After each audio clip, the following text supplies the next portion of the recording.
Salut les parents, c'est l'heure des vacances. Alors, la position des enfants, c'est laquelle? Ils sont en roue libre ou alors, on les laisse un peu respirer.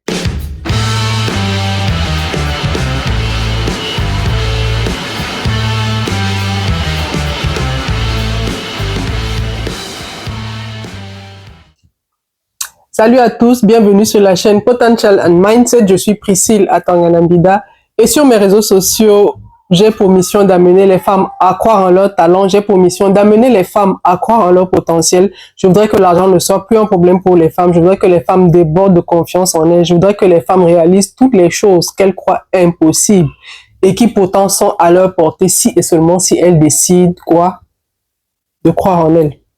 Dans la vidéo d'aujourd'hui, on va parler d'une thématique qui est très à l'heure, qui est vraiment actuelle.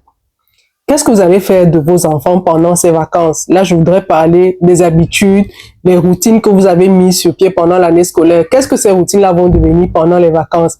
Est-ce que ça va continuer? Est-ce qu'ils vont basculer en roue libre, comme a dit mon ami Mathieu? Ou alors, comme a dit Larissa, ils vont un peu se reposer eux aussi, parce que c'est les vacances, ils ont le droit de se reposer. Je vais vous donner mon avis dans cette vidéo, même si je comprends l'avis des parents, même si je comprends l'avis des personnes qui ont dit vraiment c'est le moment pour les enfants aussi de relâcher un peu. Je vais vous donner mon avis, je vais vous dire ce que je vais faire et ce que je fais déjà avec les enfants parce que ça fait une semaine qu'ils sont à la maison. Personnellement, je vais garder le rythme avec les enfants. Je vais garder le rythme avec eux pour ce qui est des routines. Quand je dis pour ce qui est des routines, c'est quoi? C'est que ils iront se coucher à 21h comme d'habitude, ils vont se lever à 6h comme d'habitude, mais au courant de la journée, ça sera vraiment des jeux. Donc, on va dire que ça sera un mix des deux. Ça sera un mix de discipline et un mix de jeux, d'amusement. Je comprends quand un parent dit les enfants ont besoin de se reposer eux aussi, de relâcher la pression. Je comprends, c'est vrai. C'est vrai que le rythme des enfants est vraiment accéléré pendant les classes. Et pour nous qui vivons encore dans les pays où à un moment il y a l'hiver qui est rude, c'est très très difficile pour les enfants. Une fois j'ai eu une discussion avec l'enseignante de ma fille qui m'a dit, vous n'imaginez pas à quel point l'hiver est difficile pour un enfant. Elle m'a dit, en hiver, un enfant se change en moyenne 10 fois par jour. Elle m'a dit, vous qui êtes un adulte, quand vous arrivez, c'est juste votre manteau que vous mettez, vous restez au bureau toute la journée et après en repartant le soir à la maison, vous remettez votre manteau, ça fait 2 fois. Elle m'a comptabilisé le nombre de fois où un enfant va se changer au courant de la journée. Elle me dit, quand vous sortez de la maison, l'enfant met son manteau, ses bottes et tout le nécessaire. Quand elle arrive à l'école, elle se change. Quand c'est l'heure de l'éducation physique ou bien ils ont une activité en plein air, elle doit remettre ses vêtements-là. Quand elle revient en classe, elle doit les enlever. Plus tard dans la journée, elle va les remettre, les enlever et on comptabilise comme ça 10 fois. Elle me dit c'est vraiment pénible pour l'enfant. C'est vraiment un moment difficile pour l'enfant. Donc, je comprends que à côté de ça, avec les enseignements, avoir une attention soutenue, surtout que l'enfant, excusez-moi, le bruit en fond là, c'est la preuve que les gars sont en vacances. Donc, comme je ne peux pas leur dire de se taire, j'ai dit de se taire fatigué, mais apparemment, je leur ai dit de se taire fatigué, mais apparemment, ça entre ici, ça sort là-bas. Comme c'est l'heure de jouer, je ne peux pas faire autrement. Donc, s'il vous plaît, j'ai demandé de baisser un peu là, mais j'espère qu'ils vont garder les voix suffisamment basses. Donc, je comprends totalement quand un parent dit c'est vraiment le moment pour eux aussi de relâcher parce que l'attention même qu'un enfant a, cette attention soutenue là pour les cours, les exercices, les devoirs, ce n'est pas quelque chose de facile. Donc, je comprends quand un parent dit, je relâche un peu, vraiment, eux aussi, ils ont besoin de se reposer. Mais honnêtement, quand je dis que je vais garder le rythme avec eux, c'est pas qu'ils auront des devoirs à faire, c'est pas qu'ils auront des exercices à faire. Peut-être si quelqu'un au cours de l'année a eu des lacunes dans une discipline et que je comprends qu'il est vraiment nécessaire pour moi de faire le nécessaire pour que il puisse rattraper le gap pendant les vacances, oui, il aura des sessions de révision avec moi. Mais il n'est vraiment pas question de leur donner un rythme militaire. C'est vraiment la routine que j'ai donnée qui va être respectée. C'est vraiment les tâches, les travaux que chacun doit faire qui vont être maintenus. Il n'est pas question que je me surcharge mentalement là alors qu'ils sont à la maison. Non, on va garder le même rythme.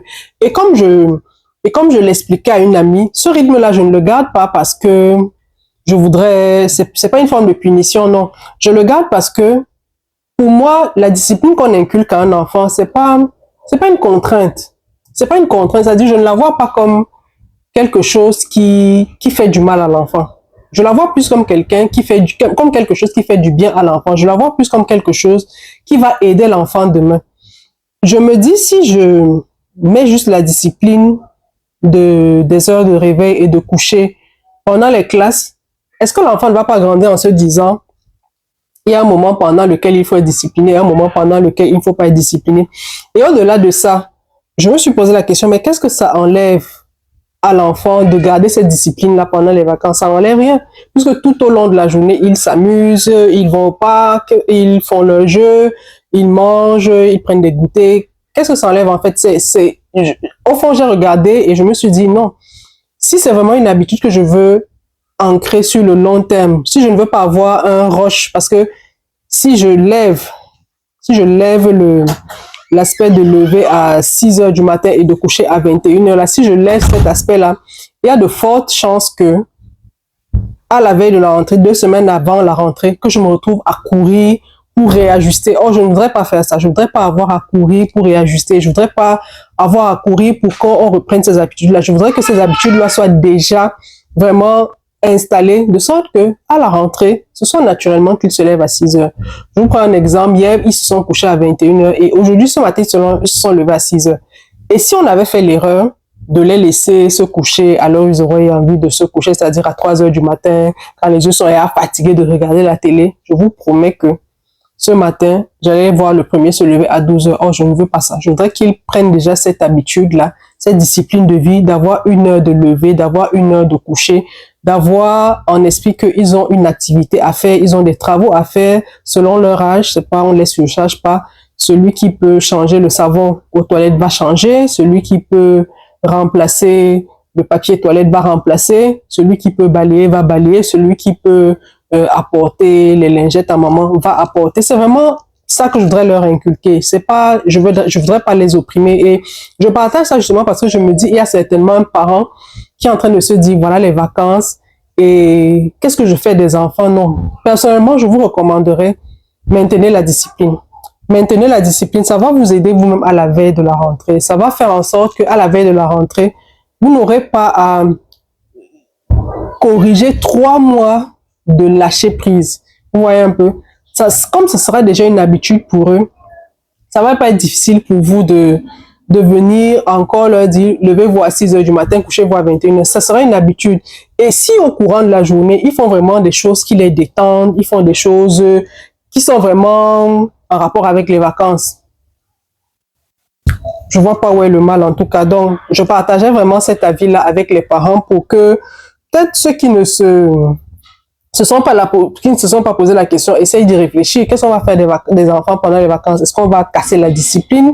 Est-ce qu'on va la maintenir? Moi, en tout cas, je vous ai dit, je vais garder la discipline, je vais maintenir la discipline parce que avec tout ce que je peux faire, je dois faire au courant d'une journée, je ne peux pas me permettre d'avoir des enfants qui sont en roue libre dans la journée. Ça va être compliqué pour moi. Vous savez, je vous ai déjà dit, à 21 heures, je bascule en projet perso. Donc, si après 21 heures, je dois encore aller surveiller quelqu'un qui regarde la télé, surveiller que ce qu'il regarde est correct, surveiller que il ne s'est pas couché devant la télé, il faut aller le coucher dans sa chambre. Non.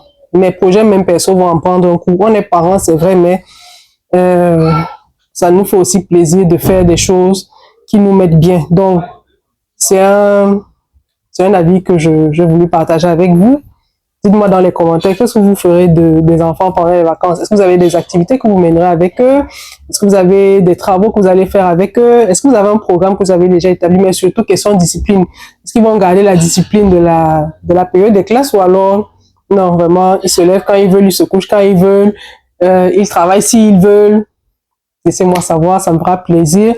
Et donnez aussi votre avis, hein. Dites-nous pourquoi est-ce que vous avez opté pour cette solution-là. Moi, je vous ai dit pourquoi moi j'ai opté pour cette solution-là. C'est que pour moi, la discipline, c'est pas une corvée. La discipline, c'est pas une corvée. La discipline, c'est vraiment une habitude qu'on est en train de placer dans l'enfant pour qu'il grandisse avec, pour qu'il grandisse en sachant que il y a un temps pour tout. Il y a un temps pour jouer, il y a un temps pour dormir, il y a un temps pour se balader, il y a un temps pour tout. Moi, c'est comme ça que je vois la discipline. La discipline, pour moi, c'est pas une corvée, c'est pas une punition, en fait. C'est-à-dire, peut-être certains parents se disent que discipliner son enfant, c'est lui donner une corvée. Non, c'est pas lui donner une corvée. Parce que si l'enfant se lève à 6 heures, quel est le problème? est-ce qu'il aura un retard de croissance? Moi, je crois que le problème, c'est de comptabiliser. Est-ce que l'enfant fait le nombre d'heures de sommeil qu'il est recommandé de faire? Si l'enfant fait son nombre d'heures de sommeil normalement et que coucher à 21 heures, ça l'amène à se lever à quoi? 21 heures, 22 heures, 23 heures, minuit, 1 heure, 2 heures, 3 heures, 4 heures, 5 heures, 6 heures. Ça l'amène à se lever à 6 heures. Mais où est le problème? C'est-à-dire, je crois qu'il faudrait qu'on se pose les bonnes questions, nous les parents. Je suis pas en train de remettre en cause. Si un enfant se couche à 3 heures du matin et qu'il se lève à 11 heures, c'est tout à fait normal. Mais il faut aussi savoir que les heures auxquelles l'enfant dort sont importantes. C'est-à-dire, un enfant qui dort à 21 heures et un enfant qui dort à 3 heures, il faut savoir que le sommeil de 3 heures, le sommeil que vous avez entre 21 heures et 8 heures, c'est pas le même sommeil que vous avez entre 3 heures et 11 heures. 3 heures du matin et 11 heures. Donc, il faut vraiment prendre en compte tous ces éléments-là. Je comprends que c'est difficile de dire non à nos enfants. Je comprends que c'est difficile de refuser certaines choses à nos enfants, mais il y a une maman qui disait une fois dans un reportage télé que c'est vous le parent, c'est pas lui le parent. Donc, c'est à vous de savoir ce qui est bien pour votre enfant et ce qui n'est pas bien. Je mets juste ces éléments-là en lumière. Peut-être certains parents les perdent de vue souvent, mais notez que les heures auxquelles les enfants dorment sont importantes. Et je comprends aussi le point des parents qui disent qu'ils sont en lit parce que l'enfant, c'est vraiment l'âge du jeu et l'enfant apprend énormément dans le jeu. Je suis totalement d'accord avec ça. Et ça, j'étais pas au courant. C'est l'enseignant de ma fille qui m'a dit, attention, jouez avec vos enfants à la maison. L'enfant apprend énormément dans le jeu. L'enfant apprend énormément dans le jeu. C'est un mode d'apprentissage même pour lui.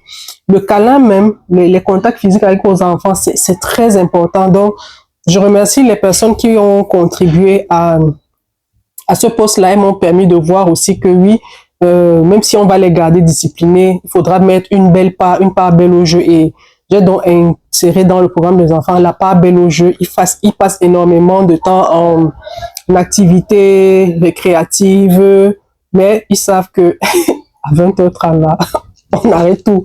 On fait la prière, on va se coucher. Donc, c'est un peu ça l'idée. Alors, je suis encore revenu, j'ai rallongé. Dites-moi comment vous allez vous organiser avec vos enfants pendant ces vacances. Qu'est-ce qu'ils vont faire? Quelles sont les activités auxquelles vous les avez inscrits? Est-ce que vous allez les amener faire des jeux? Est-ce qu'ils vont participer à des activités récréatives avec les enfants de leur âge? Est-ce que ils iront chez les grands-parents, chez un membre de la famille? Laissez-nous savoir comment ça va se passer ces vacances. Je vous dis à bientôt pour une prochaine vidéo. Prenez soin de vous. Bye bye.